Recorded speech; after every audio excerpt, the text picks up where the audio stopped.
Hello YouTube, we're back at it again with another lore video from Sir Jeppy.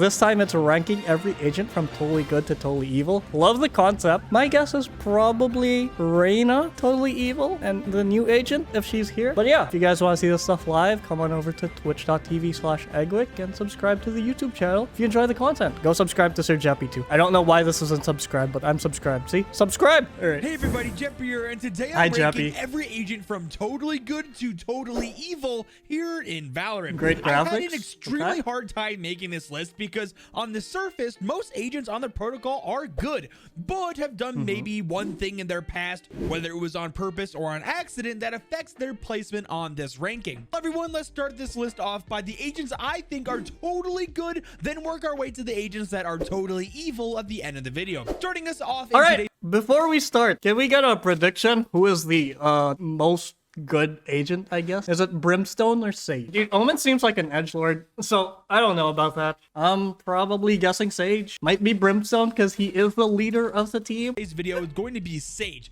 The reason why I put Sage as the most pure agent is because she honestly is. She has never done anything that we know of to intentionally hurt or spite anyone. See? She uses her powers for good by healing and giving people a second chance at life. She's a strong and great leader and commands the attention when entering a room. I thought this was a pretty easy pick for me. Up next is someone who might surprise you guys, but I thought I'd put Kayo in at number 2. Besides being sassy, I don't think that evil is programmed anywhere inside of him. If anything, any evil programming is to kill evil radiance, which here's my thing with robots. Aren't robots just like obedient to a fault? So if the programming can be changed or something like that, doesn't that mean that Kayo is somewhat neutral? It's like Terminator all over again. It's like the evil Terminator. There's a good Terminator and then there's an evil Terminator. Are they inherently good? No. It's I don't know. In his timeline, he did exactly that. He did probably the most heroic thing in Valorant's lore so far by saving his Earth from rogue radiance. Overall, I think that unless a glitch happens in his system, I don't even think Kayo has evil tendencies. What do you guys think?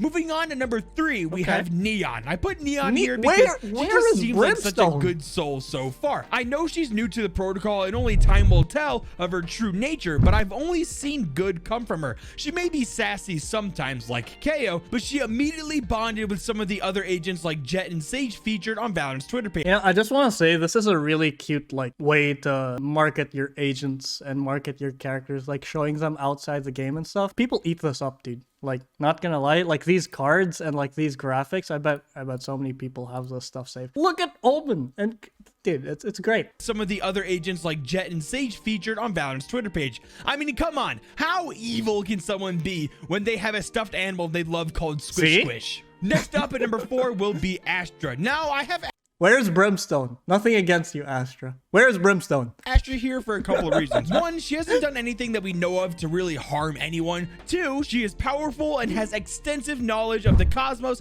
and spends a good chunk of her time maintaining it. And 3, she has such a spunky and hilarious personality, always hyping everyone up.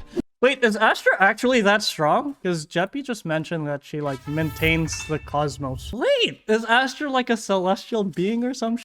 Oh, Jesus. She's like Aurelian Soul, the Star Forger, my main from League of Legends. Does this mean I have to become an oh, no. Anyway. Such a spunky and hilarious personality, always hyping everyone up. I don't think there's any malice in Astra's heart at all, really. Up next at number 5 is Brimstone, the founder of the Valorant protocol. Now, you may be wondering why he's slightly high up on the list, and I think the only reason for that is his tight connections with the kingdom, and sometimes he withholds information from the agents he leads. We know that Kingdom has a bad reputation for not being good people, and having someone be so closely affiliated with that isn't the best thing ever. So Brimstone is a corporate slave, kissing up to the bosses. Oh no, Brimstone's actually gonna sell out his team for money. I see it, it's gonna happen. It's a common trope. 6 months from now, I'm gonna call it, Brimstone is gonna betray the team. Also, I'm sure that there are plenty of agents on the protocol that are unaware about the secret mission on traveling to Mirror Earth. Now, as a leader, I know it's sometimes smart to not tell the people under you everything. But yeah, I just thought this was a nice spot for Brim. Up next, number 6 is going to be Killjoy. Now we know Killjoy has a lot of good in her heart with all the interactions with other agents and how she went out of her way to buy Neon a squish squish gift to make her feel welcomed when joining the protocol. Yes, sometimes her gadgets malfunction and may cause harm, but I don't think that means she's quote unquote bad. But yeah, that's the only reason why she isn't lower on the list, is because it's been hinted at that the machines Killjoy has made have done some bad in the past, whether intentional or on accident. Dude, Killjoy's like Tony Stark, like, you know, makes weapons and stuff, but is it the fault of the weapon maker? Oh, moral dilemma. If you are a weapon manufacturer and people use your weapons to cause harm, are you responsible? I really enjoyed like ethics and philosophy back in the day. Up next, number 7 is going to be Skye. Now, I don't have really anything negative to say about Skye. She does come across as semi-aggressive. A known killer a nuclear weapon, and it's not your fault. Sometimes, but we don't really know a ton about her character. She hasn't really done anything bad that I know of, and she's done a lot of good by helping animals and the environment. So we're talking about Skye now. This would be a good place to put Skye. Almost halfway, and we find ourselves at number 8 with Sova. The only reason why Sova is here at number 8 and not somewhere near like 4 or 5 is because he does have that one experience where he saw his mirror double and let him go off instead of, well, killing him. Now, that could be taken two ways. On one side, it's a good example of his morality with not killing someone just because he's told to and showing some mercy. While on the other side, it says it's a severe lapse in judgment because Mirror Earth are the enemies after all, and specifically the Mirror Valorant Protocol are the ones stealing the Radiant. So for only that reason, I put him here at number 8. Besides that, he is a great guy who is very honorable. Halfway done with our list, and we have Omen coming in at number 9. I don't think Omen is evil by any stretch of the imagination, but I also don't think he's a saint too. He does spread fear and pain to his enemies, mostly because of the situation he was put in. Honestly, I had the Omen is basically Batman, chat. Anyone who mains Omen, you guys like Batman too. Yes, yes, we love Batman. Hardest time with all Omen, the like edgelords rise up. Where would you guys place Omen? I eventually landed here at number 9 because I was honestly lost with him. Well, coming in at number 10 is another agent I had a hard time with, and that's going to be Yoru. Now that we're on the evil side of the list, that's getting closer and closer to the totally evil, you may start thinking that every agent on this half is evil, and that just isn't true. Like Yoru, for example. Yeah, look, the more evil we get, the edgier the characters become. So I just want to point that out. We started out with Omen. Yoru is also an edgelord to an extent. He's kind of a dick sometimes to his teammates and is very arrogant and full of himself, but he's also got a soft spot with attempting to discover the links of his past ancestors and the secrets of his mask. I don't think he's as much evil as he is a person who likes to be solo. Yeah, he gets along sometimes with other agents, but most of the time, I feel like he just likes to keep to himself. Definitely nowhere near evil, but compared to the agents below him, I feel like this is a fair place to put him. At number 11 and 12, we have a pair of agents that are great people with hilarious personalities, but have caused disasters unintentionally with their powers. Those people are Jett and Phoenix. Now, I know that they shouldn't be placed this far up on the list. Those guys aren't quote-unquote totally evil, as they really are both kind radiants and a pleasure to be around, but they also both cause disasters while learning how to use and control their powers. So I had to take that into consideration when comparing against the other agents that have yet to harm innocent people intentionally or unintentionally, like Jett and Phoenix. Now, we don't know if anyone got hurt in those accidents, but at the very least, basically the buildings got destroyed. So yeah, you may not agree with their spot on this list, and that's okay. But I felt like this is where I had to put them. Coming up at number 13 and only 5 spots away from the end is going to be Raze. Now, I know Raze isn't evil. I'm sorry. When you put Raze, I was just like, well, we know where this is going. We when you have her kit, it's but she is a criminal. I mean, when no other agents that I've talked about so far in the video have a criminal background, I was kind of forced to put Raze this high up. Even though she has such a warm and bubbly personality and gets along great with everyone, you just can't ignore the fact she broke the law and stole many times in the past. We're getting closer and closer to the end as we get to number 14, who happens to be Cypher. Now, I know a lot of you Cypher mains are going to defend him for me putting him this high up on the list, but let me explain. Cypher's in a weird spot for me. I don't know anything lore-wise. Raze, I can understand because of her kit, but Cypher just seems like a creepy dude. I don't know. For some reason, he reminds me of the Question from Justice League. God damn, why are all my references like comics? Explain. He knowingly will invade people's privacy with planting audio devices on them, filming them, going through all their private information, and wiping away criminal records when he wants to. I know he had a rough life and awful things have happened to him, but come on, like, he's done some pretty shady things. Dude, Cypher's basically a stalker. Like withholding information from Omen about what happened to him or how to possibly fix him, but not telling him until Omen pays up the massive price he set. That's kind of evil if you ask me. So yeah, I think Cypher belongs here at number 14.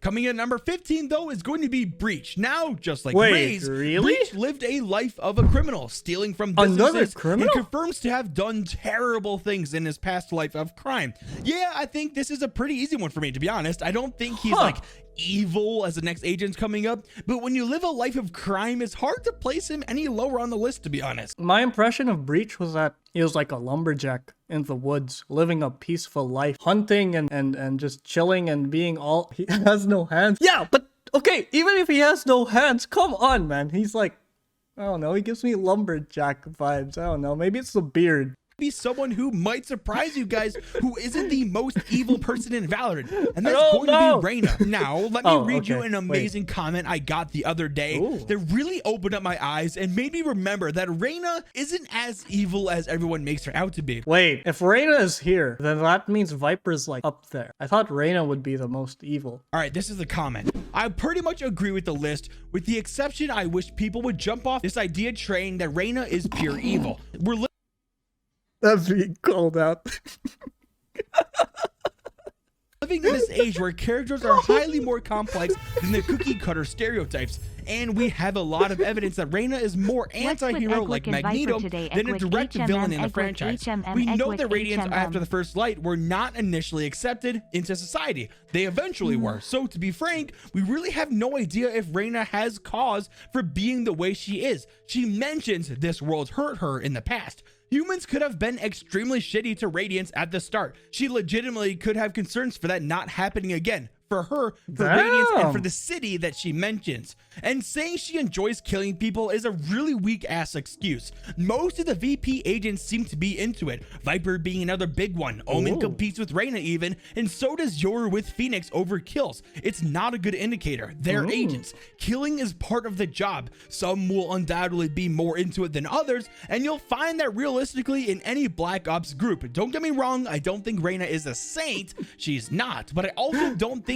I'm sorry, I just have to point out that once upon a Game Master like says that, you know, some will undoubtedly be more into killing than others, and that's like realistic in any Black Ops group. I don't know why I find that funny. It's like, yeah, I get it, it's like a common trope, but I don't think Black Ops people in real life enjoy that stuff, right? Or maybe not. I don't know. I don't know any, you know, Black Ops people, but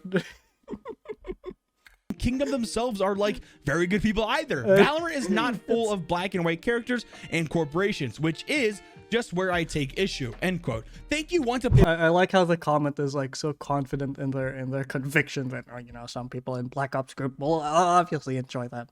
But on a Game Master for reminding me that this Earth has hurt Reyna in the past. Valorant's lore and characters are way more complex than the typical bad versus good. And Black you're Ops right. people Yeah, in Reyna chat isn't to a saint, confirm or but she deny. may have some good reasons why she's acting the way she has been lately. So yeah, what do you guys think about that take? But moving on, as who I believe to be the second most evil person on the Valorant protocol is going to be Viper. Now, I know Viper helped create the protocol and has been actively recruiting agents since then, but once again, I stand by my decision that Viper Viper is seriously messed up in the head. Every agent recognizes it, that Viper's mentality is unstable and full of hate. Her experiments are likely unethical. Her toxins are what I believe to be inhumane ways of fighting in combat, cough cough Geneva Convention, and it looks like she genuinely enjoys killing people and makes fun of them as she does it. Jesus Christ. Christ. She has redeeming qualities that would make her seem semi-normal, but overall, I think she's just got some serious mad scientist vibes, and we all know that some of the most evil people in human history did things for experimentation. Snakes and like poison are a very common trope for being evil. You look at like Orochimaru from Naruto or like Caustic from Apex. I don't know why. Has there been any like good guy who uses poison or like venom or has like a pet snake that's actually good? Voldemort. Yeah, see? All right, but coming in at number 18, and the most evil agent in Valorant is going to be Chamber. I'm sure you guys saw this one coming. He literally destroyed a Ray-Down Collider that was meant to help Mirror Earth regain their energy demands and really save them from extinction. Maybe Chamber's just misunderstood. Innocent scientists died during the Probably not. catastrophe, but he may have just doomed all of Mirror Earth, which will likely ramp up the attacks on Earth 1 to save themselves. He does things to fuel wars to likely sell weapons, as he is a weapons dealer, which is pure evil if you think about it. Having people die just to get richer, nah fam. He's Chamber basically is evil profiteering off of 100%. war. He'd have to do something honestly amazing and truly heroic to ever change my mind. Well, everyone, what do you think about this list? Do you like this style of video? Let me know in the comments below. Yes, we like Leave a this like style and of subscribe video. to notifications if you're new. Now, follow. Thank you, Jeppy. Thank you again for another great video, guys. Check out Sir Jeppy. Good vid chat. 10 out of 10. Good shit.